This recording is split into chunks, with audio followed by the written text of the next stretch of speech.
ইবাদত ইখলাসের সাথে করা, ইবাদত করার আগে নিয়ত শুদ্ধ করা। আল্লাহ পাক রব্বুল আলামিন নবীজিকে বলেন, কুল ইন্নী উমিরতু আন আ'বুদাল্লাহা মুখলিসাল লাহুদ্দিন। নবী আপনি বলেন, আমাকে আদেশ করা হয়েছে আমি যেন একনিষ্ঠভাবে আল্লাহর জন্য দ্বীনকে খালেস করে ইবাদত করি, এই আদেশ আমাকে করা হয়েছে। সূরা বাইয়িনার মধ্যে আল্লাহ বলেন, ওয়ামা উমিরু ইল্লা লিয়াবুদুল্লাহা মুখলিসিনা লাহুদ্দিন।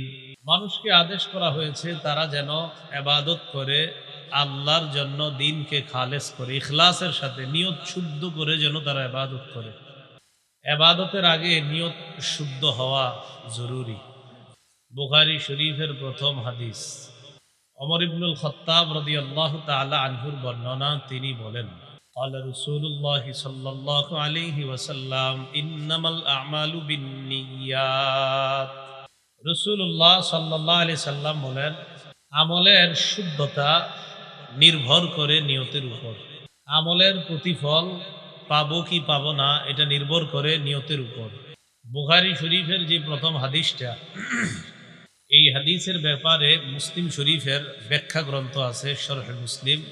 এটার যিনি ব্যাখ্যাতা ইমাম নববী রহমতুল্লাহ আলাইহি বলেন, আজমা আল মুসলিমুনা আলা ইযামি মাওকি'i হাযাল হাদিস ওয়া কাসরাতি ফাওয়াইদিহি ওয়া সিহহাতিহি। তিনি বলেন, সমস্ত মুসলমান একমত, মুসলমানদের মধ্যে বিজ্ঞ উলামায়ে কেরাম যারা, তারা এই মত পোষণ করেছেন। ইমাম বুখারী রহমতুল্লাহ আলাই সর্বপ্রথম যে হাদিসটা বর্ণনা করেছেন, নবীজি যে কথাটা বলেছেন যে আমলের প্রতিদান নির্ভর করে নিয়তের উপর, নবীজির এই কথাটা মর্যাদার দিক দিয়ে, ব্যাপক উপকারিতার দিক দিয়ে এবং বেশি শুদ্ধতার দিক দিয়ে রসুলের শ্রেষ্ঠ একটা হাদিস এটা। তাহলে কত ব্যাপক একটা হাদিস যে আমলের প্রতিদান নির্ভর করে নিয়তের উপর। এই হাদিসের ব্যাপারে হাফেজ ইরাকি রহমতুল্লাহ আলাইহি বলেন, কায়দাতুম মিন কাওয়াইদিল ইসলাম, ইসলামের মৌলিক নীতিমালার মধ্যে এই হাদিসটা একটা অনন্য নীতিমালা। কিলা সুলুসুল ইলম ওয়া কিলা রুবুহু ওয়া কিলা খুমুসুহু। কেউ কেউ বলেন এই হাদিসটা পৃথিবীর যত বিদ্যা আছে এই সব বিদ্যাকে যদি 3 ভাগ করা হয়, এই হাদিসটাই 3 ভাগের 1 ভাগ। পৃথিবীর সব বিদ্যা 3 ভাগ, এই হাদিসটা 3 ভাগের 1 ভাগ। কত ব্যাপক অর্থ সম্পন্ন একটা হাদিস। বাস্তবিক অর্থ হলো, আপনারা এখানে যারা আসছেন, কে কোন নিয়তে আসছেন আল্লাহ দেখতেছে। তাহলে দেখেন, চিন্তা করলেই বোঝা যায়, আপনি মসজিদে গেলেন কোন নিয়তে, আপনি বাজারে গেলেন কোন নিয়তে, আপনি আপনার খালাকে দেখতে গেলেন কোন নিয়তে, আপনি নানার বাড়িতে গেলেন কোন নিয়তে, আপনি খানা খাইতেছেন, আপনার নিয়ত কি খানা খাওয়ার? আপনার নিয়ত যে আমি খানা খেয়ে শক্তি যোগাবো, আর শক্তি সঞ্চয় করার পর আমি ইবাদতে শক্তি পাবো, আপনার খানাটাও ইবাদত হয়ে যাবে। তাহলে নিয়তের শুদ্ধতা এটা জরুরি। ইমাম শাফির নাম শুনছেন না আপনারা? শাফি মাযহাব, ইমাম আহমদ হাম্বলি মাযহাবের ইমাম যিনি, তাদের দুজনের বক্তব্য, ইন্নাহু সুলুসুল ইসলাম, ইসলামকে, ইসলামের বিধিবিধানগুলা যদি 3 ভাগ করা হয়, শুধু এই হাদিসটাই 3 ভাগের 1 ভাগ হয়ে যাবে। তাহলে আমার সাথে সবাই বলেন তো, আমলের প্রতিদান নির্ভর করে কিসের উপর? নিয়তের উপর নির্ভর করে। রাসূলুল্লাহ সাল্লাল্লাহু আলাইহি সাল্লাম অতীত জামানার একটা ঘটনা শুনিয়েছেন, বুখারী শরীফে আসছে। এক ব্যক্তি নিয়ত করেছে, লা আতাসাদ্দাকান্না বিসাদাকা, আমি সদকা করব, নিয়ত করেছে। ফাখারাজা বিসাদাকাতিহি ফাওয়াদাআহা আলা ইয়াদি সারিক, রাতের বেলা সদকা নিয়ে বের হয়েছে। তো সদকা নিয়ে বের হওয়ার পর কেউ যেন না দেখে, এক ব্যক্তিকে রাস্তায় দেখা তার হাতে সদকাটা দিয়ে দিছে। যারে দিয়েছে এটা তার জানাও নাই, সে একজন চোর। যারে দিছে সে একজন চোর, তো চুরির নিয়তে ঘুরতেছে। আর ওই ব্যক্তি মনে করছে লোকটা মনে হয় অসহায়, রাতে ঘুরতেছে, সদকা দিয়ে তাড়াতাড়ি চলে আসছে, কেউ যেন না জানে। فأصبحوا يتحدثون قد تصدق الليلة على يد سارق, জনগণ বলা বলি করতে লাগলো, গতকাল রাতে নাকি ওই ব্যক্তি অমুক এলাকায় দান করতে গিয়েছে। আহারে, ওই এলাকায় যে দান করলো সাধারণত রাত্রে অমুক চোরা ঘোরাঘুরি করে। খবর নিয়ে জানতে পারলো রাতের বেলা যাকে সৎকা করেছে ওই ব্যক্তি ছিল একজন চোর, চোরের হাতে সৎকা দিছে। তো লোকটাই কথা শুই না আবার নিয়ত করলো, লা আতাসাদ্দাকান্না বিসাদাকা, আমি আজকে আবার সৎকা করব। فخرج بصدقته فوضعها على يد زانية। দ্বিতীয় দিন সৎকা নিয়ে বের হয়, বের হওয়ার পর দেখে একজন নারী রাস্তার মধ্যে বসা। তিনি ভাবলেন এই নারীটা মনে হয় অসহায়। অসহায় ভেবে নারীর হাতে সৎকা দিলেন। ফাসবাহু ইয়াতাহাদ্দাসুনা ক্বাদ তুসাদ্দিকাল লাইলা। সকালবেলা জনগণ বলা বলি করতে লাগলো রাতের বেলা যাকে সৎকা করেছে সে ছিল একজন ব্যভিচারিণী নারী। ব্যভিচারিণী নারী যিনি টাকার বিনিময়ে নিজের সতীত্ব বিক্রি করে বেড়ায়, নাউজুবিল্লাহ। এই এমন একজন নারীর কাছে সৎকা দিয়েছে। তো এই জাতীয় নারীকে যখন সৎকা করলো তো এই ব্যক্তি আল্লাহরে বলতেছে, আল্লাহুম্মা লাকাল হামদু আলা ইয়াদি জানিয়া। আল্লাহ, সমস্ত প্রশংসা আপনার, আমি তো জানতাম না কাকে সৎকা করেছি, যাই হোক দিয়ে দিয়েছি, আমি চিনতে পারি নাই। লা আতাসাদ্দাকান্না বিসাদাকা, মাবুদ আমি নিয়ত করলাম আজকে রাতে আমি আবার সৎকা করব।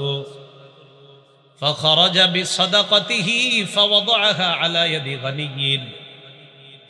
রাতের বেলা সৎকা নিয়ে বের হয়, বের হওয়ার পর রাতে দেখে একজন ব্যক্তি হাঁটতেছে। ওই লোকটা ধনী, কিন্তু তার জানা নাই সে যে ধনী। প্রথম দিন বের হয়ে এক ব্যক্তিকে দেখলো, ওই ব্যক্তি যে চোর তার জানা নাই, চোরের হাতে সৎকা করে। দ্বিতীয় দিন একজন নারীকে দেখলো, নারী যে টাকার বিনিময়ে নিজের সতীত্ব বিক্রি করে বেড়ায় তার জানা নাই, তাকেও সৎকা করলো। তৃতীয় দিন রাস্তায় বের হওয়ার পর দেখে একজন ধনী মানুষ, কিন্তু সে জানে না লোকটা ধনী, সে মনে করলো লোকটা মনে হয় অসহায়। এই জন্য রাতের বেলা একা হাঁটাহাঁটি করতেছে, ধনী মানুষটার হাতে সৎকা করে দিছে। ধনী মানুষ সৎকার যোগ্য, সৎকা করে দিছে। তো ধনী মানুষ উনি বুঝতেছে না কি ঘটনা, কি দিয়ে গেল, দিয়ে আবার তাড়াতাড়ি চলে যেতেছে, কারণ কেউ যাতে না দেখে। তো আসছে, আসার পর পরের দিন সকালবেলা ফাসবাহু ইয়াতাহাদ্দাসুনা ক্বাদ তুসাদ্দিকাল লাইলাতা আলা ইয়াদি গানিয়্যিন। জনগণ বলা বলি করতে লাগলো রাতের বেলা যাকে সৎকা করা হয়েছে সে ছিল একজন ধনী মানুষ। ওই লোকটা আল্লাহকে বলতেছে, আল্লাহুম্মা লাকাল হামদু আলা ইয়াদি সারিক ওয়া ইয়াদি জানিয়া ওয়া ইয়াদি গানিয়্যিন। আল্লাহ, আপনার প্রশংসা আমার জানা নাই, আমি না জেনে ধনীকে সৎকা করলাম, চোরকে সৎকা করলাম, ব্যভিচারিণী নারীকে সৎকা করলাম, কিন্তু ব্যাপারটা আমার জানা ছিল না। টাকা পয়সা নাই, যদি থাকতো তো আবার সৎকার নিয়ত করতো, কিন্তু আর নাই সৎকা করার মতো। আজকে রাতে আর সৎকা নিয়ে না বের হয়ে ঘুমায় গেছে, আল্লাহর প্রশংসা করছে, ঘুমায় গেছে। ঘুমানোর পর কে যেন স্বপ্নে বলতেছে, তুমি যে 3টা সৎকা করেছো তোমার 3টা সৎকা কবুল করা হয়েছে। আম্মা সাদাকাতুকা আলা ইয়াদি সারিকিন, তুমি চোরকে সৎকা করলা, তোমার তো জানা নাই। ফালা আল্লাহু আইয়াস্তাইফা আন সারিকাতিহি, তোমার সৎকা পাওয়ার পর হতে পারে ওই ব্যক্তি নিয়ত করবে, আল্লাহ কত মানুষের সম্পদ আমি লুণ্ঠন করলাম, আজকে একজন না জেনে আমাকে তার দামি সম্পদ দিয়ে গেছে। মাবুদ, আমি নিয়ত করলাম আমি আর চুরি করব না, হতেও তো পারে তোমার সৎকার কারণে ওই ব্যক্তি চুরি থেকে বেঁচে যাবে। দ্বিতীয় দিন তুমি সৎকা করলা, আম্মা সাদাকাতুকা আলা ইয়াদি জানিয়া ফালা আল্লাহা আন তাস্তাইফা আন জিনাহা, তুমি যে সৎকা করলা ব্যভিচারিণী নারী, ওই সৎকার টাকা দেওয়ার পর চিন্তা করতেছে, মাবুদ আমি আমার সতীত্ব বিক্রি করে কত মানুষের কাছ থেকে টাকা নিলাম, আজকে একটা সহজ সরল মানুষ আমার অসহায় ভেবে সৎকা করলো। এই নারীটা যদি আল্লাহকে বলে, আল্লাহ আমি নিয়ত করলাম আমি আর কখনোই অপকর্ম করব না, হতে পারে তোমার এই সৎকার কারণে একটা নারী তার সারা জীবনের এই ভয়ঙ্কর অপরাধ থেকে আল্লাহ তাকে হেফাজত করবেন।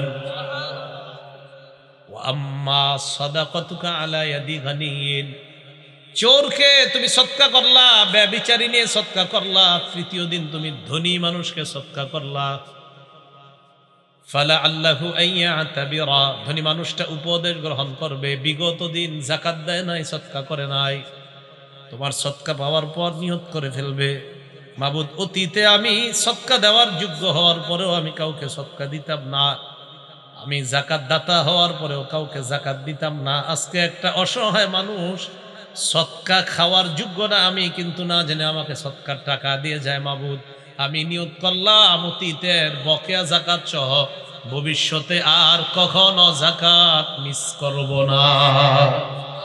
তোমার তিনটা সৎকা নিয়ত ছিল তোমার খালেস, কারে সৎকা করছো তুমি জানো না, তো যেহেতু তোমার নিয়ত পরিশুদ্ধ ছিল তোমার তিনটা সৎকা আল্লাহ কবুল করবেন।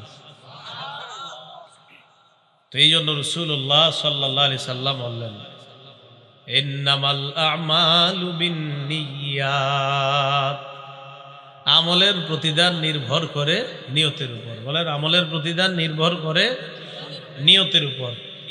নিয়ত পরিশুদ্ধ হলে ওই আমলের প্রতিদান আল্লাহর কাছে এমন ভাবে পাওয়া যায় যা কল্পনাও করা যায় না। বুখারী শরীফের বর্ণনা, 3 ব্যক্তি হঠাৎ বিপদে পড়ছে, বিপদে পড়ার পর প্রচন্ড ঝড়, এই ঝড়ে একটা পাথর পাহাড় থেকে আইসা পড়ছে, তো ঝড়ের কবল থেকে বাঁচার জন্য তারা একটা গুহায় আশ্রয় নিছে তিনজন।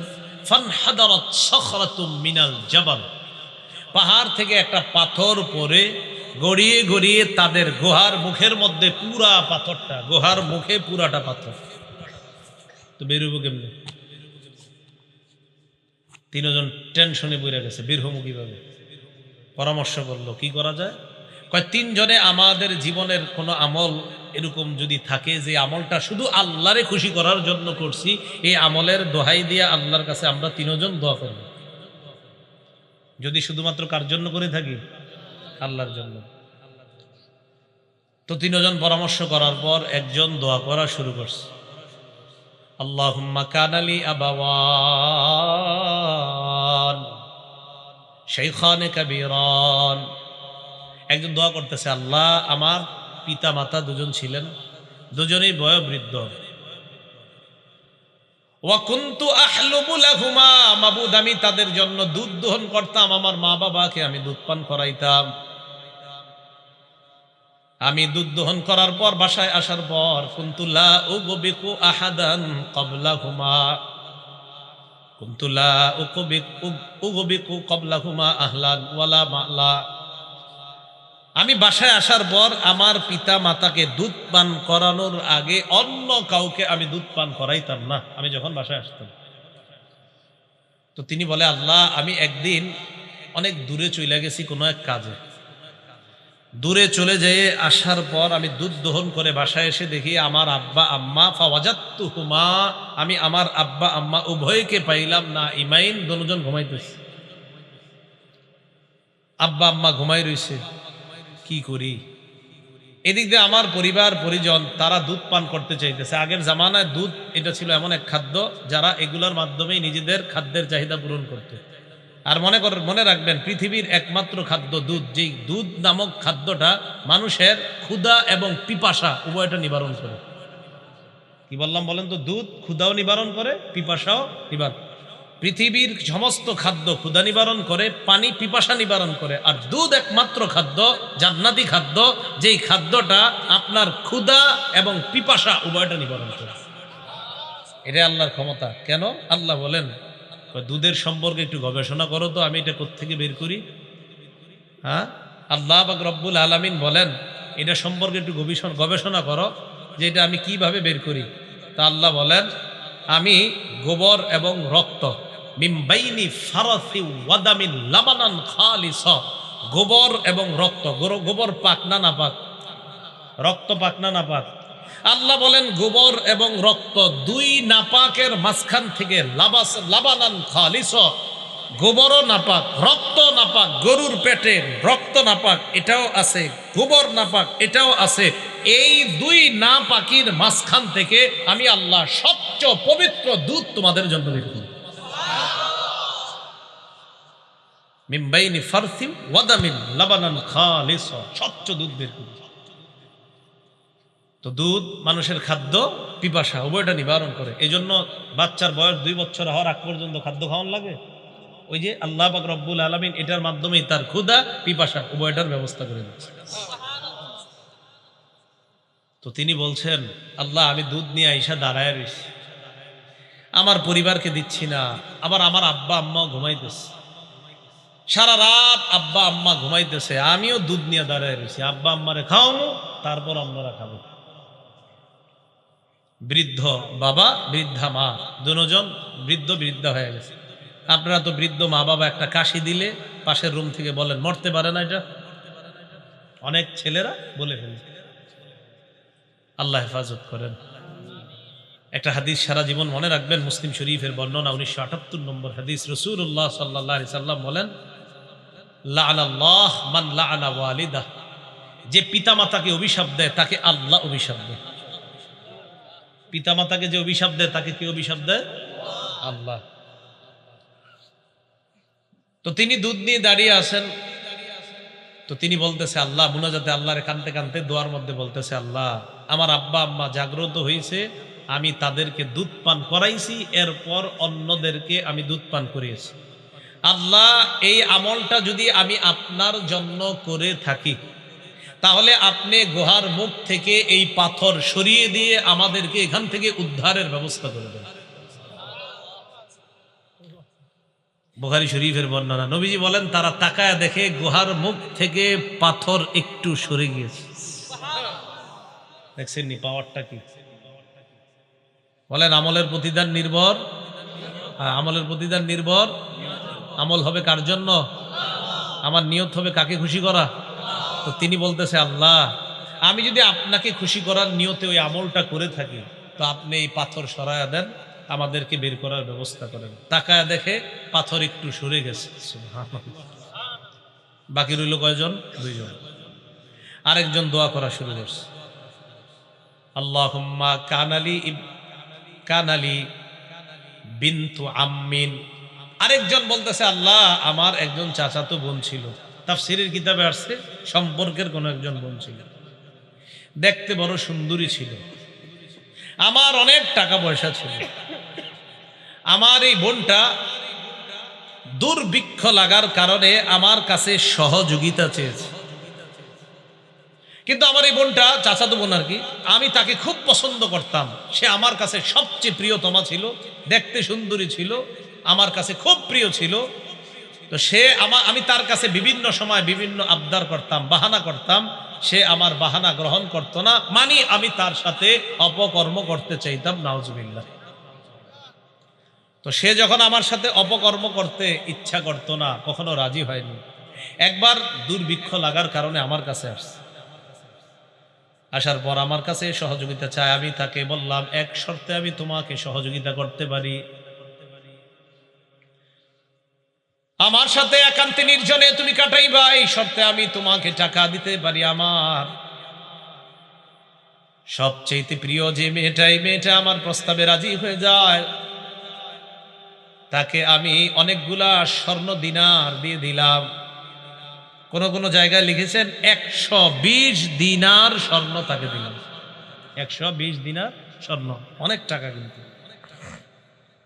তো তাকে দেওয়ার পর এই 20 দিনার স্বর্ণ আমি যখন তাকে দিলাম, সবাই আমার সাথে বলেন নাউজুবিল্লাহ, আবার বলেন নাউজুবিল্লাহ। আল্লাহ এই জাতীয় চিন্তা থেকেও আমাদেরকে হেফাজত করেন। শর্ত অনুযায়ী মেয়েটা একটা ঘরের মধ্যে আসছে, সে আর এই মেয়ে ছাড়া ওই ঘরে আর কেউ নাই, সে তার সাথে অপকর্ম করবে। এই টাইমে মেয়েটা তাকে বলতেছে, দেখো আল্লাহ এখনো আমারে পবিত্র রাখছে। মেয়েটা বলতেছে, আল্লাহ আমাকে এখনো পবিত্র রাখছে, এ পর্যন্ত আমি এখনো অপবিত্র হয়নি অন্যায় ভাবে। তুমি আল্লাহকে ভয় করো, তুমি আল্লাহকে ভয় করো। মাবুদ এটা বলার সাথে সাথে আমি সরে গেছি।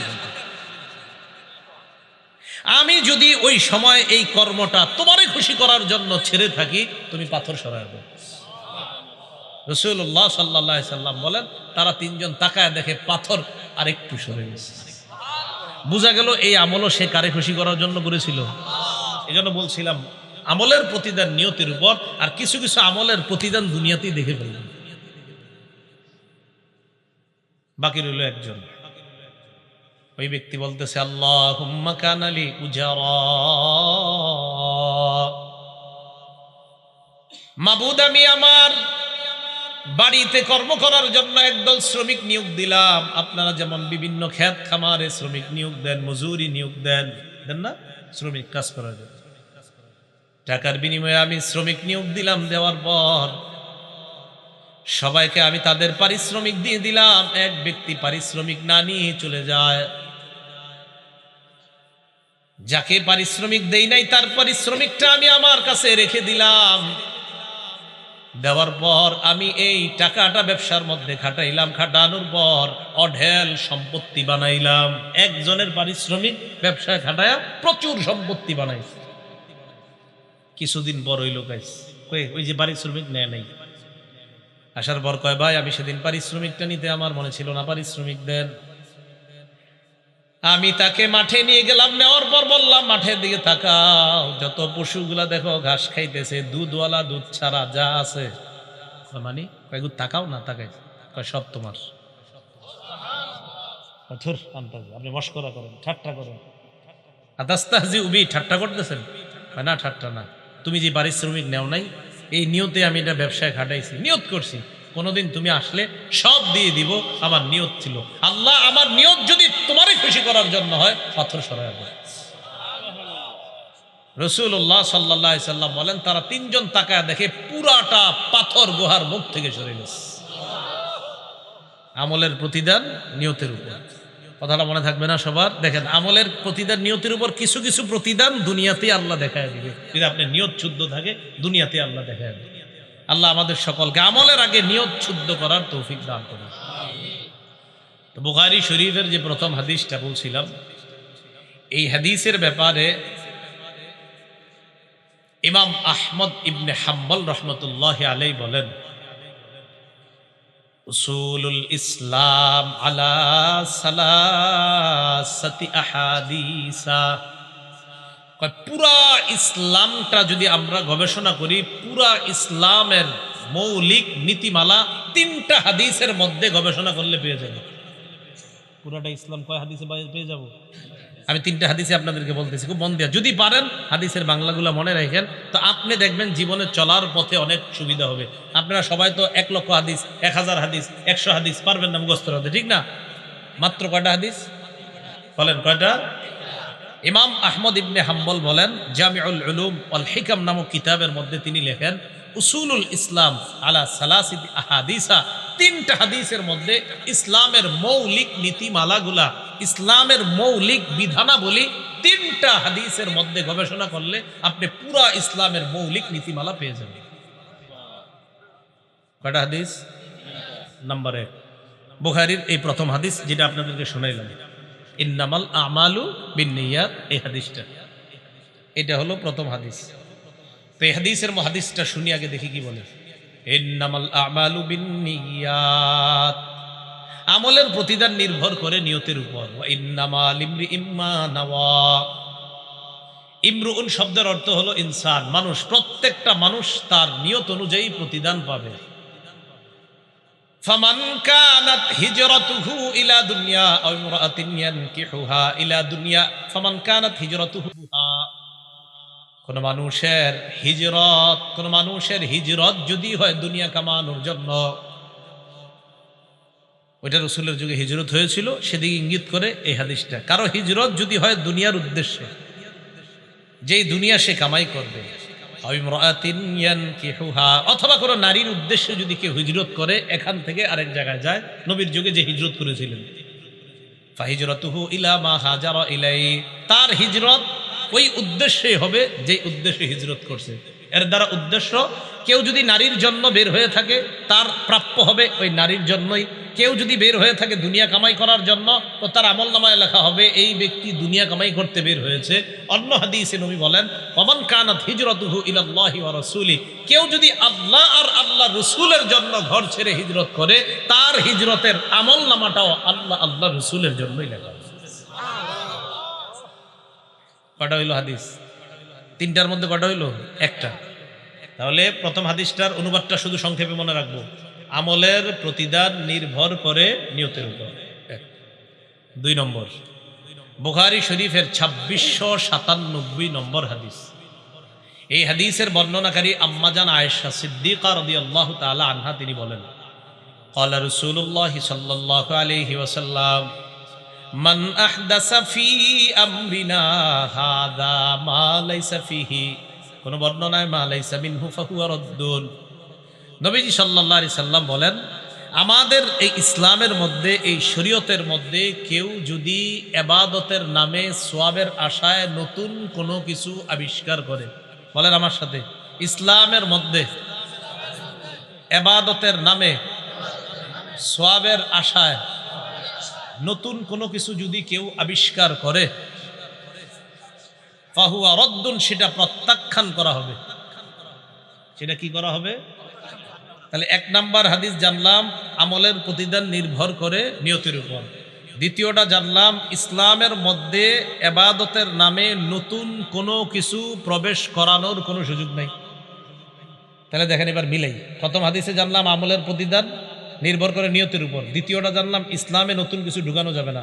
তাহলে ইসলামের মধ্যে কোনো আমল করব বিশুদ্ধ নিয়ত অনুযায়ী। এই যে দেখেন 2 হাদিস, ইসলামের মধ্যে আছি, ইসলামে নতুন কিছু ঢুকাবো না, ইসলামে নবী যা রেখে গিয়েছেন সেটাই করব বিশুদ্ধ নিয়ত অনুযায়ী। বাকি রইল আরেকটা, বুখারী শরীফেরই বর্ণনা 123 নম্বর হাদিস, নু'মান ইবনে বাশীর 54 নম্বর হাদিস, বুখারী শরীফের 54 নম্বর হাদিস, নু'মান ইবনে বাশীর রাদিয়াল্লাহু তাআলা আনহুর বর্ণনা, তিনি বলেন, ক্বালা রাসূলুল্লাহ সাল্লাল্লাহু আলাইহি ওয়াসাল্লাম, আল হালালু বাইয়িনুন ওয়াল হারামু বাইয়িন। রাসূলুল্লাহ সাল্লাল্লাহু আলাইহি সাল্লাম বলেন, হালাল স্পষ্ট, হারাম স্পষ্ট। হালাল হারামের মাঝে কিছু আছে অস্পষ্ট, সন্দেহযুক্ত। তো এই হাদিসে নবী বুঝায়, দেখেন, হালাল যা আছে সব মানো, হারাম যা আছে সব বর্জন করো, মাঝে সন্দেহযুক্ত কিছু থাকলে এটাও বর্জন করো। হাদিস থেকে শিখলাম, পৃথিবীর সব হালাল শিখে নিলেই তো হয়ে যায়, পৃথিবীর সব হারাম জেনে হারাম থেকে বেঁচে থাকলেই তো হয়ে যায়। পৃথিবীর সব হালাল জেনে নিলাম, নিয়ে হালালের উপর আমল করলাম, সব হারাম জানলাম, জানার পর হারাম থেকে আমরা বেঁচে থাকলাম, সন্দেহযুক্ত জিনিসগুলা থেকে বেঁচে থাকলাম। তাহলে 3 হাদিস দেখেন, 1 নাম্বার হাদিস আমলের প্রতিদান নির্ভর করে নিয়তের উপর। 2 নম্বর হাদিস, শোনো আমল করতে গিয়ে নতুন কিছু কিন্তু করো না। 3 নাম্বার হাদিস, শোনো আমল করতে গিয়ে হালাল কোনটা হারাম কোনটা বাদ বিচার করো। ইমাম আহমদ ইবনে হাম্বল বলেন, এই 3 হাদিস যদি মানুষ, সাধারণ জনগণ যদি আপনার এই 3টা হাদিস যদি মাথায় রাখতে পারেন, কথার কথা, আপনি সুদি টাকায় হাত দিবেন, হারাম, নিষেধ করতেছে। কথার কথা, আপনি জুয়ার খেলবেন, হারাম, ইসলাম নিষেধ করতেছে। কথার কথা, আপনি কাউকে গালি দিবেন, হারাম। তো ইমাম আহমদ ইবনে হাম্বল বলেন, এই 3টা হাদিস, এই হাদিস 3টার উপর ইসলামের মৌলিক বিধানাবলী এসে যায়। দেখেন, এই লোক আমার সামনে বসা, আমি তার বিরুদ্ধে তার উস্তাদের কাছে গিয়ে নালিশ করলাম, তাকান, তার বিরুদ্ধে গিয়ে তার উস্তাদের কাছে নালিশ করলাম, আপনার ছাত্র এরকম এরকম। এখন আমার এই নালিশের নিয়ত হতে পারে 2 ধরনের। 1, হ্যাঁ আমি পিঠা খাওয়াবো উস্তাদের কাছে। 2 নাম্বার, আমার উদ্দেশ্য তাকে আমি সংশোধন করব। তাহলে দেখেন নিয়ত, আমি তাকে তার উস্তাদের কাছে নালিশ করলাম, একই নালিশের মধ্যে নিয়ত কয় ধরনের হইতে পারে? একটা ভালো নিয়ত আর একটা খারাপ নিয়ত। তাহলে নালিশ করলাম, নিয়ত যদি হয় তাকে সংশোধন করা, এই নালিশের কারণেও শুধু নিয়ত শুদ্ধ হওয়ার কারণে আল্লাহ সওয়াব দিবেন। আমলের প্রতিদান নির্ভর করে নিয়তের উপর। বলেন, আমলের প্রতিদান নির্ভর করে নিয়তের উপর। কি কথাটা মনে থাকবে? পরিশুদ্ধ নিয়ত করে আমলগুলা বিশুদ্ধভাবে করে কিয়ামতের ময়দানে যেন যেতে পারি, আল্লাহ তৌফিক দান করেন। কিয়ামতের ময়দানে আমল নামা আমাদেরকে দেওয়া হবে। 2 শ্রেণীর মানুষ, 1 শ্রেণী তাদের ডান হাতে আমল নামা দেওয়া হবে, আরেক শ্রেণীর বাম হাতে। যাদের ডান হাতে আমল নামা দেওয়া হবে, কোরআনের ভাষায় তারা সৌভাগ্যবান। যাদের বাম হাতে আমল নামা দেওয়া হবে, কোরআনের ভাষায় তারা হতভাগা। আল্লাহ পাক রব্বুল আলামিন সূরা হুদের মধ্যে বলেন, ফামিনহুম শাকিয়্যুন ওয়া মিনহুম সাঈদ। একদল হবে হতভাগা, আরেক দল হবে সৌভাগ্যবান। ফাআম্মাল্লাযীনা শাকু ফাফিন্নার, যারা হতভাগা তাদের ঠিকানা জাহান্নাম, বলেন নাউযুবিল্লাহ। ওয়া আম্মাল্লাযীনা সুইদু ফাফিল জান্নাহ, আর যারা সৌভাগ্যবান তাদের ঠিকানা আল্লাহর চিরস্থায়ী জান্নাতের মেহমান। কিয়ামতের ময়দানে আমলনামা হয়তো ডান হাতে, না হয় বাম হাতে। কিয়ামতের ময়দানে আমার আপনার বিরুদ্ধে 4 শ্রেণীর সাক্ষী দাঁড়িয়ে যাবে। বলেন কয় শ্রেণী? সংক্ষেপে মনে রাখবেন। বলেন 1 নাম্বার জমিন। 1 নাম্বার বলেন তো, কিয়ামতের ময়দানে 4 সাক্ষীর 1 নাম্বার সাক্ষী, 2 নাম্বার ফেরেশতা, 3 নাম্বার অঙ্গ প্রত্যঙ্গ, 4 নাম্বার আল্লাহ। বলেন তো কিয়ামতের ময়দানে 4 সাক্ষীর নাম: 1 নাম্বার, 2 নাম্বার, 3 নাম্বার অঙ্গ প্রত্যঙ্গ, 4 নাম্বার প্রধান সাক্ষীকে। তো কিয়ামতের ময়দানে আল্লাহ আমল নামা দেওয়ার জন্য ওজনের পাল্লা কায়েম করবে। আল্লাহ বলেন, ওয়ানাদউল মাওয়াজিনাল কিসতা লিয়াউমিল কিয়ামাতি ফালা তুযলামু নাফসুন শাইআ। আল্লাহ বলেন, আমি কিয়ামতের ময়দানে ওজনের পাল্লা কায়েম করব, মানুষের আমলনামা ওজন করার জন্য, ইনসাফ কায়েম করার জন্য। কারো প্রতি সামান্য অবিচার করা হবে না। 4 শ্রেণীর সাক্ষী কিয়ামতের ময়দানে দাঁড়িয়ে যাবে। 1 নাম্বার জমিন সাক্ষী দিবে। এই জন্য জমিনের মধ্যে যখন আমরা চলি, সূরা মুলকের 16 নাম্বার আয়াত সব সময় মনে রাখবো, জমিনে হাঁটার সময় মনে রাখবো। আল্লাহ বলেন, আমিনতুম মান ফিস সামাই আইয়াখসিফা বিকুমুল আরদা ফাইদা হিয়া তামুর। তোমরা কি আসমানওয়ালার থেকে নিশ্চিত হয়ে গেছো যে জমিন তোমাদেরকে, জমিনের মধ্যে আসমানওয়ালা ধ্বংস করে দিবেন না, জমিনের নিচে ধসিয়ে দিবেন না, আর জমিন তোমাদেরকে নিয়ে থর থর করে কাঁপতে থাকবে? এই ব্যাপারে তোমরা নিশ্চিত হয়ে যেও না। আল্লাহ বলেন, জমিনে যখন হাঁটো, জমিনে যখন চলো, তোমরা কি নিশ্চিত হয়ে গেছো? যেমনে অহংকার করো, ভাবসাবে মনে হচ্ছে যে জমিনের নিচে আল্লাহ ধ্বংস করে দিতে পারেন না, জমিনের নিচে আল্লাহ তোমাদেরকে ধসিয়ে দিতে পারেন না, এই ব্যাপারে কি তোমরা নিশ্চিত হয়ে গেছো? বলেন, আল্লাহ চাইলে যে কোনো মুহূর্তে জমিনের একদম 1000 মাইল গর্তের নিচে আল্লাহ আমাদেরকে নিতে পারেন কিনা? আল্লাহ কয় নিশ্চিত হয়ে গেছো? বলেন, জমিনের নিচে ধসিয়ে দেওয়ার ঘটনা অনেক আগে ঘটছে না কিছুদিন আগেও ঘটছে? তুরস্কে বাড়ি সহ গেছে না?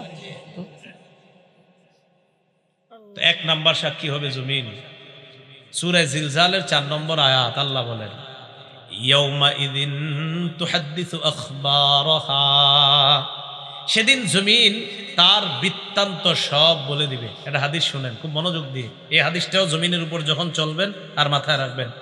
যারা অশ্লীল সিনেমা দেখেন, যারা অশ্লীল কিছু দেখেন, দেখার সময় এই হাদিসটা মাথায় আনবেন। কি কয় নবীজি দেখেন, তিরমিজি শরীফের 2429 নম্বর হাদিস। রাসূলুল্লাহ সাল্লাল্লাহু আলাইহি সাল্লাম এই আয়াত তেলাওয়াত করলেন, সূরা জিলজালের 4 নম্বর আয়াত তেলাওয়াত করার পর নবীজি বলেন, আতাদরুনা মা আখবারুহা। তোমরা কি জানো জমিনের বৃত্তান্ত কি? জমিন কি বলে দিবে? সাহাবীরা বললেন, আল্লাহ আর তার নবী ভালো জানেন। নবীজি বললেন, ফাইন্না আখবারাহা আন তাশহাদা আলা কুল্লি আবদিন ওয়া আমাতিন বিমা আমিলা আলা যহরিহা আন তাকুলা আমিলা কাযা ওয়া কাযা ইয়াউমা কাযা ওয়া কাযা। নবীজি বলেন, জমিন এইভাবে বৃত্তান্ত বর্ণনা করবে, আতুশাল অমুক এলাকার অমুক বান্দা ওই সময় এতটা বাজে অমুক দোকানের সামনে দাঁড়িয়ে টেলিভিশনের মধ্যে অশ্লীল সিনেমা দেখছে। মাবুদ, আমি জমিন তার বিরুদ্ধে সাক্ষী দিয়ে দিলাম, তোমার কাছে বিচার চাই। সময়, স্থান সব বলে দিল। তো বলেন তো, আমার আপনার আমল নামা এটা কিয়ামতের ময়দানে আল্লাহ হয়তো ডান হাতে দিবে, না হয়। তো এর আগে সাক্ষীগুলোর কথা মনে রেখেন। আমল নামা দেওয়ার আগে প্রথম সাক্ষী হবে জমিন। 2 নাম্বার সাক্ষী ফেরেশতা।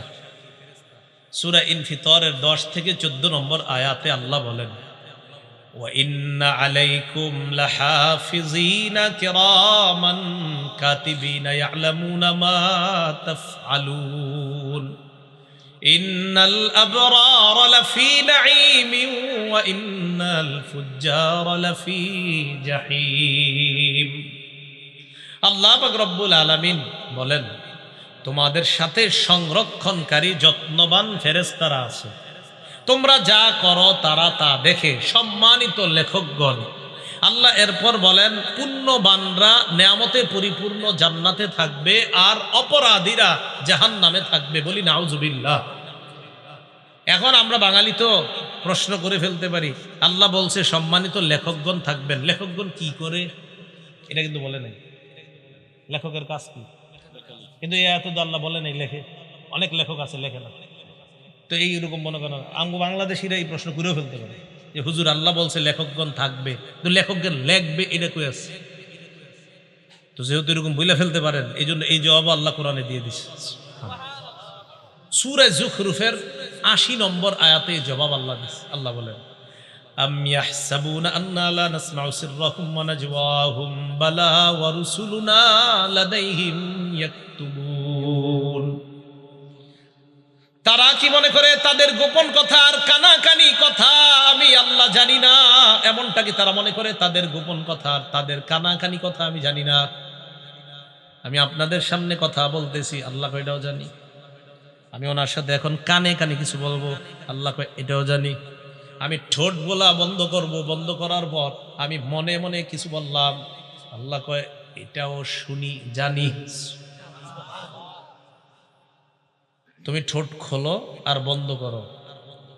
হাদিসের মধ্যে আসছে, হাদিসে কুদসির মধ্যে আসছে, আল্লাহ পাক রব্বুল আলামিন বলেন, বান্দা আমাকে যদি ইনজাকারানি ফি নাফসিহি, বান্দা যদি মনে মনে আমারে স্মরণ করে, দেখেন আমি চুপচাপ আছি এখন, ঠোঁট বন্ধ, বিছানায় বালিশে মাথা লাগায় চিন্তা করলাম, আল্লাহর নিয়ে শুধু চিন্তা করছি, আমি কিন্তু ঠোঁট বন্ধ চিন্তা করছি। আল্লাহ কয় বান্দা তোমার চিন্তা দেখতেছি, শুনতেছি, আমারে তুমি মনে মনে স্মরণ করছো। যাকারতুহু ফি নাফসিহি, আল্লাহ বলে যেই বান্দা আমারে মনে মনে স্মরণ করে আমিও তারে মনে মনে স্মরণ করি। আল্লাহ বলেন তাদের গোপন কথা আর তাদের কানাকানি কথা আমি কি শুনি না, আমি কি জানি না? তারা কি এমনটা মনে করে? না না, আমি সব জানি। শুধু তাই নয়, বালা ওয়া রুসুলুনা লাদাইহিম ইয়াকতুবুন, আমার ফেরেশতাগণ তাদের আমলনামা, তাদের কর্মকাণ্ড লিপিবদ্ধ করে নেয়। লেখেনি? লেখকগণ শুধু থাকে না, লেখেও। তাহলে বলেন সম্মানিত ফেরেশতা লেখকগণ তারা দেখে, বলেন ফেরেশতা, বলেন ফেরেশতাগণ দেখে, শোনে, লেখে। এখন আসেন, লেখা তৈরি করার পর একটা খাতা, এটা একটা খাতা, এটা একটা খাতা, এই খাতার মধ্যে লেখাগুলো তৈরি হয়ে গেছে, 1 পৃষ্ঠা 2 পৃষ্ঠা, ঠিক আছে না? এবার বন্ধ খাতা। এবার এই খাতা আমল নামা ফেরেশতাগণ আল্লাহর কাছে পেশ করবে কিয়ামতের ময়দানে। এই খাতাটা আল্লাহ বলেন সূরা বনী ইসরাঈলের 13-14 নম্বর আয়াত, ওয়া নুখরিজু লাহু ইয়াউমাল কিয়ামাতি কিতাবান ইয়ালকাহু মানশুরা। আল্লাহ বলেন বান্দার জন্য আমলনামা আমি খুলে দিব, বান্দা তার আমলনামা খোলা অবস্থায় দেখতে পাবে, তাকায় দেখবে সব লেখা। এবার আল্লাহ বলবে ইকরা কিতাবাক, বান্দা কি ঠিক আছে, পড়ো, সব নিজেই পড়ো। কাফা বিনাফসিকাল ইয়াউমা আলাইকা হাসিবা, যা করছো এটির হিসাবের জন্য তুমি যথেষ্ট। সূরা কাহাফের 49 নম্বর আয়াতে আল্লাহ বলেন বান্দা যখন আমলনামা দেখবে, দেখার পর অনেক বান্দাদের অবস্থা হবে এমন, অপরাধী যারা তাদের অবস্থা কেমন হবে? আল্লাহ বলে ওয়া তারাল মুজরিমিনা মুশফিকিনা মিম্মা ফি, নবী আপনি তাকায় দেখবেন অপরাধীরা তাদের আমলনামাটার দিকে তাকায় ভয় পাইতেছে, ভয়ে থরথর করে কাঁপবে আর বলবে মালি হাদাল কিতাব লা ইউগাদিরু সগীরাতান ওয়ালা কাবীরাতান ইল্লা আহসাহা। অপরাধীরা আমলনামার দিকে তাকায় ভয়ে ভয়ে চোখগুলা বড় করে তাকায় বলবে সর্বনাশ, এটা কেন আমলনামা, এটা আবার কেমন আমলনামা? ছোট বড় কোনো কিছুই ছাড়ে নাই। আমি রাতের অন্ধকারে মা বাবার দৃষ্টির আড়ালে আমার রুমের মধ্যে দরজা লাগিয়ে অন্ধকারের মধ্যে একা একই একটা অপরাধ করেছিলাম, এটাও দিয়ে এখানে লেখা ইল্লা আহসাহা। বলবে এটা কেমন আমল নামা, তো সব লেখা, পুকুরে পানির নিচে ডুব দিয়ে কি করছেন সব লেখা। ওয়াজাদু মা আমিলু হাদিরা, সব পাবে। সূরা নাবার 40 নম্বর আয়াতে আল্লাহ বলেন, ইয়াউমা ইয়ানজুরুল মারউ মা কদ্দামাত ইয়াদা, মানুষ যা আমল করছে সব দেখতে পাবে। ওয়া ইয়াকুলুল কাফিরু ইয়া লাইতানি কুনতু তুরাবা, কাফের বলবে হায় যদি আমি মাটি হয়ে যেতাম। কাফের কি বলবে? আমি যদি কি দেখা? আমল নামা। বলেন কি দেখা? আসেন আগের কথায়, আমলের প্রতিদান নির্ভর করে কিসের উপর? মিউটটা ঠিক করে, আল্লাহ বুঝার তৌফিক দান করেন। এখন আমল নামা অপরাধী দেখে এইভাবে কাঁপতে কাঁপতে থাকবে থরথর করে। যাক, শেষ হলো এই পর্ব, দ্বিতীয় সাক্ষীর পর্ব। প্রথম সাক্ষী, দ্বিতীয় সাক্ষী ফেরেশতা। তো আজকে থেকে আমরা জমিনে চলার সময় মনে রাখবো যে জমিন আমার সাক্ষী হচ্ছে। আমি কি করছি, কোন সময়, কোন মুহূর্তে, কোন চা স্টলের সামনে দাঁড়িয়ে অশ্লীল কিছু দেখছি, কি করছি, সব জমিন সাক্ষী দিবে। 2, শুধু জমিন না, ফেরেশতারা সম্মানিত লেখকগণ এইখানে আছে, আমার সব কর্মকাণ্ড দেখতেছে, শুনতেছে, লিখতেছে। মনে থাকবে। 3, অঙ্গ প্রত্যঙ্গ। ও মনে আছে মাশাআল্লাহ আপনাদের, অঙ্গ প্রত্যঙ্গ। আচ্ছা, এবার সবাই একটু চোখ বন্ধ করেন তো আমার সাথে। করছেন? খোলেন। চোখ বন্ধ করলে কিছু দেখা যাচ্ছে? আচ্ছা, একবার একটু ভাবেন তো, আল্লাহ যদি জন্ম থেকে এই 2 চোখ না দিতেন?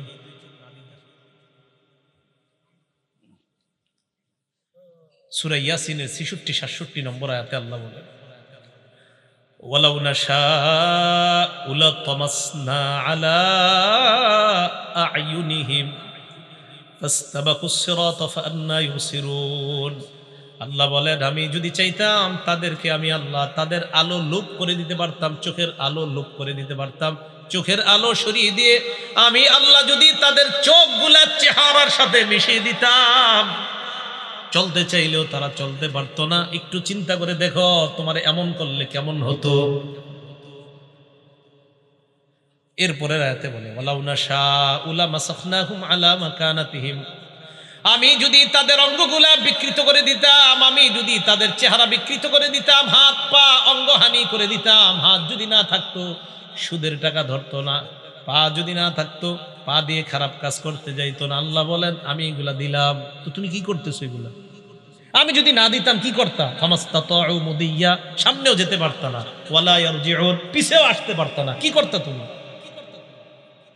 এখন আল্লাহ বলেন, এতগুলো আমি জিনিসগুলা দিলাম আর তুমি খারাপ কাজ করলা।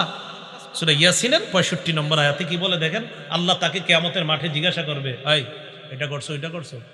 কয় না, আল্লাহ করি নাই। বলবে করো নাই? না।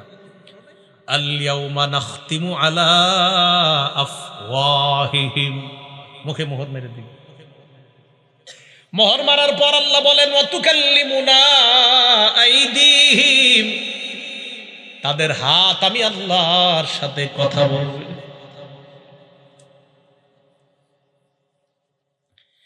একটু চিন্তা করে দেখেন, হাত যদি আল্লাহকে বলে, আল্লাহ এই হাত দিয়ে ঘুষের টাকা, সুদের টাকা ধরছে। নিয়ম হলো, কেউ যদি কথা বলে এটার বিপক্ষে, কথা বলার পর ওই কথার পক্ষে সাক্ষীর প্রয়োজন হয়, তাহলে আল্লাহর সাথে হাত কথা বললো, এবার সাক্ষী কি? ওয়া তাশহাদু আরজুলুহুম বিমা কানু ইয়াকসিবুন, পা সাক্ষী দিয়ে বলবে, আল্লাহ হাত যা যা বলছে আমি পা হাতের পক্ষে সাক্ষী দিয়ে দিলাম। একটু চলেন না রাস্তা হাইটে, একটু ভাবেন না নিজেরে যে আমার চোখ যা করবে, আমার হাত যা করবে, আমার হাত আল্লাহরে বলবে। বলার পর এরকম হতে পারে যে বান্দা কইতে পারে, আল্লাহ হাত বলছে, সাক্ষী কই? বান্দার তো মুখ বন্ধ, তো বান্দা বলতে পারে, আল্লাহ আমার হাত বলছে, হাত যে বলছে এটা সাক্ষী কই? পা বলবে আমি সাক্ষী। আরেকটু সামনে যান, দেখেন আরো কেমন আয়াত, সূরা হামিমাস সাজদা 20-21 নম্বর আয়াতে আল্লাহ বলেন, হাত্তা ইযা মা জাউহা, এগুলো যখন জাহান্নামের কাছে যাবে, যখন জাহান্নামে ফালাবে, আল্লাহ শাহিদা আলাইহিম সামউহুম, কান সাক্ষী দিবে, ওয়া আবসারুহুম, চোখ সাক্ষী দিবে। এরপর কি বলে দেখেন, ওয়া জুলুদুহুম বিমা কানু ইয়ামালুন, এদের চামড়াগুলাও সাক্ষী দিয়ে দিবে, চামড়া সাক্ষী দিবে। বান্দা বলবে, ওয়া ক্বালু লিজুলুদিহিম লিমা শাহিদতুম আলাইনা, বান্দা বলবে, ও চামড়া তুমিও সাক্ষী দিলা, তুমি আবার কেমনে সাক্ষী দাও? চামড়া জবাব দিবে আনতাকানাল্লাহুল্লাযী আনতাকা কুল্লা শাই। যে আল্লাহ যারে চায় কথা বলাইতে পারেন, ওই আল্লাহ আমি চামড়াকে কথা বলার ক্ষমতা দিয়ে দিছে। কিছুক্ষণের জন্য ভাইবা দেখেন, এই হাত, এই পা, এই চোখ, এই চামড়া আপনার শত্রু। কিছুক্ষণের জন্য ভাবেন কেমনে, যদি আপনি খারাপ কাজ করেন তো এরাই আপনার বিরুদ্ধে সাক্ষী দিবে, এরাই কথা বলবে। আপনি অন্য সাক্ষীর কি দরকার? কথার কথা, জমিনের সাক্ষীর কথা শুনলেন, ফেরেশতাদের কথাও শুনলেন, তো এদেরকে রাখেন না, আপনার সাথেই তো সাক্ষী ঘুরতেছে। এই যে আমার হাত, পা, চামড়া সবই তো সাক্ষী। এই হলো তৃতীয় সাক্ষী। চতুর্থ সাক্ষী, প্রধান সাক্ষী, একমাত্র সাক্ষী, যার অন্য কোনো সাক্ষী দরকার ছিল না, তিনি কে? কিন্তু আল্লাহর সিস্টেম সবকিছু করেন, আল্লাহর এটা পদ্ধতি, সিস্টেম। যে দেখো বান্দা, আমি তোমার উপর কোনো জুলুম করছি না, তুমি যা করছো এই তোমার হাত সাক্ষী দিচ্ছে, তুমি যা করছো ফেরেশতা সাক্ষী দিচ্ছে, তুমি যা করছো জমিন সাক্ষী দিচ্ছে। বান্দা, আমি তোমার উপর কোনো জুলুম করি নাই, এগুলো আমার দরকার ছিল না, আমি আল্লাহর। আরে সাক্ষী হিসাবে আমি আল্লাহই তো যথেষ্ট, আমি তো দেখতেছি তুমি কি করো আর না করো। সূরা হামিম আস-সাজদা আল্লাহ বলছো, আওয়ালাম ইয়াকফি বিরাব্বিকা আন্নাহু আলা কুল্লি শাইইন শাহীদ। তোমার এতটুকু কি যথেষ্ট না যে তোমার কর্মকাণ্ডের ব্যাপারে সবচেয়ে প্রধান সাক্ষী আল্লাহ? আর কি সাক্ষী তুমি চাও? আল্লাহ তো সব সময় তোমাকে পর্যবেক্ষণ করতেছে, তুমি কি করো আর না করো। তো অন্যগুলো তুমি বাদ দাও। সূরা আলী ইমরানের ৫ নম্বর আয়াতের অনুবাদটা বলবো। এই অনুবাদটা আপনারা ডেইলি কয়েকবার একজন আরেকজনকে বলবেন, নিজের বিবিরেও বলবেন, পরিবারের ছেলে মেয়েদেরকে কয়েকবার পারলে শোনাবেন। আয়াতটা পড়ি, এরপরে অনুবাদটা বলবো। আল্লাহ বলেন, ইন্নাল্লাহা লা ইয়াখফা আলাইহি শাইউন ফিল আরদি ওয়ালা ফিস সামা। বলেন আমার সাথে, নিশ্চয়ই আল্লাহর কাছে আসমান জমিনের কোনো কিছু গোপন থাকে না। সন্তান কলেজে যাইতেছে, বলে দিবেন, বাবা আল্লাহর কাছে আসমান জমিনের কোনো কিছু গোপন থাকে না, গোপনে কিছু করো না। মেয়েটা যাইতেছে, বয়স বালেগা হয়ে গেছে, বাহিরে যাওয়ার সময় বলে দিবেন, মা আমি বাবা আছি, তোমার মা আছে, হয়তো আমরা তোমার সামনে থাকি, তুমি কিছু করো না, হয়তো আমাদের অগোচরে তুমি কোনো অন্যায় করতে পারো, তবে একটা কথা মনে রাখো, আল্লাহর কাছে আসমান জমিনের কোনো কিছু গোপন থাকে না। তুমি যা করবা ভালো করো, এটাও আল্লাহর কাছে জানা আছে আল্লাহর। তুমি যদি খারাপ করো, এটাও আল্লাহর জানা আছে। আল্লাহর কাছে কোনো কিছু গোপন না, তুমি যা যখন যেভাবে করো সব আল্লাহ। এই আয়াতটা প্রতিদিন কয়েকবার একজন আরেকজনের শোনাইবেন অনুবাদটা, যে সূরা আলী ইমরানের ৫ নম্বর আয়াতে আল্লাহ বলে দিয়েছেন, নিশ্চয়ই আল্লাহর কাছে আসমান জমিনের কোনো কিছু গোপন না। আমার দিকে সবাই তাকান, একটু চোখের দিকে। এই চোখ সামনের দিকে তাকায় রয়েছে, মাঝে মাঝে আর চোখে অন্য কিছু দেখে, এরকম হয় না? আরে হয় কিনা? মনে করেন তাকায় রয়েছে, আর চোখে কিছু দেখে ফেললাম, আবার চোখ সরে গেল। আল্লাহ বলে, ইয়ালামু খাইনাতাল আয়ুন, এই বান্দা তুমি যে চোখের খেয়ানত করলা না, এই যে ঠুস করে কি একটা করলা, এটা আমি জানি। তুমি কি করো? আরে তুমি করোটা কি? আল্লাহ আমাদেরকে বুঝার তৌফিক দান করেন। এখন আমার আমল নামা আমাকে দেওয়া হবে, সাক্ষীদের কাজ শেষ। এবার হয়তো ডান হাতে হতে পারে আমল নামা, না হয় বাম হাতে। আল্লাহ বামপন্থী থেকে এই মুহূর্তে আমাদের কারো নাম থাকলে আল্লাহ যেন কেটে দেয়। ডান হাত ওয়ালা যাদের আমল নামা আল্লাহ ডান হাতে দিবে, তাদের কাতারে আমাদের সবার নাম যেন আল্লাহ এখনই লিখে দেয়। সম্ভব না, সম্ভব না, এক মুহূর্ত জাহান্নামের আযাব সহ্য করা সম্ভব না। সূরা হাক্কার ১৯ থেকে ৩১ নম্বর আয়াতে আল্লাহ বলেন, ফাআম্মা মান উতিয়া কিতাবাহু বিয়ামিনিহি, আমল নামা ডান হাতে দেওয়া হবে যাদের, একদল। তো দেওয়ার পর পরীক্ষার রেজাল্ট ভালো হইলে কি করেন? খুশিতে আরেকজনকে নিয়ে দেখান, আব্বা দেখেন, এই সেই। আমল নামা ডান হাতে পাওয়ার পর সে দৌড়ে পরিচিত জনদের কাছে যাবে, যাওয়ার পর বলবে, ফায়াকুলু হা উমকরাউ কিতাবিয়া। পরিচিত জনদেরকে বলবে, যে দেখো আমল নামা আমার পেয়ে গেছি, একটু তোমরাও পড়া দেখো, আল্লাহ আমারে পাশের খাতায় নাম দিয়ে দিচ্ছে, তোমরা একটু পড়া দেখো, আমি পাশ, আমার ডান হাতে দিয়ে দিচ্ছি। একটু চিন্তা করেন যে আল্লাহ যেন আমারে এটাই করে কিয়ামতের মাঠে, আমাদের সবাইয়ের যেন এটাই করে। তো এটা বলার পর ওই বান্দার আমল নামা ডান হাতে দিবে, দেওয়ার পর বান্দা বলবে ইন্নী জনান্তু আন্নী মুলাকিন হিসাবিয়া, জানো আমি বিশ্বাস করেছি দুনিয়াতে থাকতে যে আজকের এই হিসাবের মুখোমুখি আমার হতে হবে, এই বিশ্বাস আমার ছিল। আলহামদুলিল্লাহ, হিসাব নেওয়ার পর আমার রব আমার ডান হাতে আমলনামা দিচ্ছে। তো এটা হওয়ার পর আল্লাহ বলে ফাহুয়া ফি ঈশাতির রাদিয়া, সন্তুষ্টজনক অনন্তকালের আরাম আয়েশের মধ্যে ওই বান্দা অবস্থান করে। ফি জান্নাতিন আলিয়া, উচ্চ জান্নাতের মধ্যে। কেমন জান্নাত? কুতুফুহা দানিয়া, এত সুন্দর বাগানের মধ্যে থাকবে যেই বাগানের ফল ওই জান্নাতি পারবে আর খাবে। আরে না না, পারাও তো একটা কষ্টের ব্যাপার। আমি কি জান্নাতে তারে কষ্ট করার জন্য দিছি না? আমার বান্দার ফল খাইতে মন চাবে, ফলটা তার মুখের কাছে চলে আসবে। এখন দেখেন কি কয় পরে, কুলু ওয়াশরাবু হানিআম বিমা আসলাফতুম ফিল আইয়ামিল খালিয়া। এরপর তাকে বলা হবে বান্দা খাও, পান করো, স্বাচ্ছন্দ্যে আরামে যেমনে মন চায় খাও। দুনিয়াতে কিছুদিন কষ্ট করেছিলা, রাতে শীতের রাত ল্যাপটা ফালায়া দেয়া মসজিদে ফজর পড়েছিলা, রাতে ঝড় বৃষ্টি হচ্ছে, তুমি সবাই না গেল, তুমি গিয়েছিলা মসজিদে, গিয়ে দেখছো শুধু ইমাম মুয়াজ্জিন আর দুই একজন আছে, মাশাল্লাহ তুমিও গিয়েছিলা বান্দা, একটু কষ্ট করেছিলা, 40 বছর 50 60 বছর, হ্যাঁ কষ্ট করেছিলা তো করেছিলা, তো এখন তুমি গাছ থেকে পাইরা ফল খাবা মানি? না না, তোমার যেভাবে যখন যেমনে মন চায়, শুধু মন চাইবে, আসতে দেরি হবে না। তুমি ফেলে আসা জীবনে যা করেছো এর প্রতিদান আমি আল্লাহ তোমাকে দিয়ে দিলাম। এলো ডান হাতের আমলনামা। ও আম্মা মান উতিয়া কিতাবাহু বিশিমালিহি, সাক্ষীদের সাক্ষী নেওয়ার পর আরেক দল মানুষের আমলনামা বাম হাতে দেওয়া হবে। বাম হাতে দেওয়ার পর ওই বান্দা বলবে ইয়া লাইতানি লাম উতা কিতাবিয়া, হায় আমার আমলনামাটা যদি আমাকে দেওয়া না হতো। পরীক্ষায় ফেল করার পর অনেকে চিন্তা করে হায় যদি আমার এই পরীক্ষার রেজাল্টটা নাই জানতাম, আহারে এই পরীক্ষাটা যদি কোনো মতে বাদ হয়ে যেত, এটা পরীক্ষা দিছে ভালো হয় নাই, তো চিন্তা করে এটা যদি কোনো মতে বাদ হয়ে যেত, ঘোষণা করতো যে এই পরীক্ষা আবার দিতে হবে। কিয়ামতের ময়দানে বান্দা আমলনামা দেখবে, বাম হাতে দেখার পর বলবে ইয়া লাইতানি লাম উতা কিতাবিয়া, আমার আমলনামা যদি আমাকে দেওয়া না হতো। ওয়ালাম আদরি মা হিসাবিয়া, আমার হিসাবটা যদি আমি জানতে না পারতাম। ইয়া লাইতাহা কানাতিল কাদিয়া, হায় মরণ যদি আমার শেষ ফয়সালা হতো, মানে মরার পর যদি আমি মাটি হয়ে যেতাম, আর যদি এখানে আসতে না হতো, তাহলে তো সব হয়ে যেত, বা বেঁচে যেতাম। তখন কি বলবে জানেন? মা আগনা আন্নি মালিয়া, আমার কত টাকা পয়সা ছিল, কোনো কাজে আসলো না।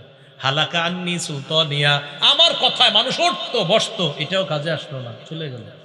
আল্লাহ বলবেন খুজু, ফেরেশতাদেরকে বলবেন ধরো, এটাকে ধরো। ফাগুল্লু, এটারে বেরি পড়াও। সুম্মাল জাহিমা সাল্লু সুম্মা ফি সিলসিলাতিন যারউহা ৭০ যিরাআন ফাসলুকু, শিকল দিয়ে বাঁধো, যে শিকলের গজ হবে ৭০ গজ। তাফসীরের কিতাবে আছে নাক দিয়ে শিকল ঢুকিয়ে পিছনের রাস্তা দিয়ে বের করে পুরাটা শরীরের মধ্যে পেঁচায়া এই ব্যক্তিকে এইভাবে ধাক্কা মেরে জাহান্নামে। বলছিলাম আমার আপনার আমলনামা এটা হয়তো ডান হাতে দেওয়া হবে, না হয় বাম হাতে। তাই আমল আমরা দুনিয়াতে যারা করছি মুসলমান, আমাদের আমলগুলো যেন শুদ্ধ হয়, আর আমলের নিয়তটাও যেন শুদ্ধ হয়।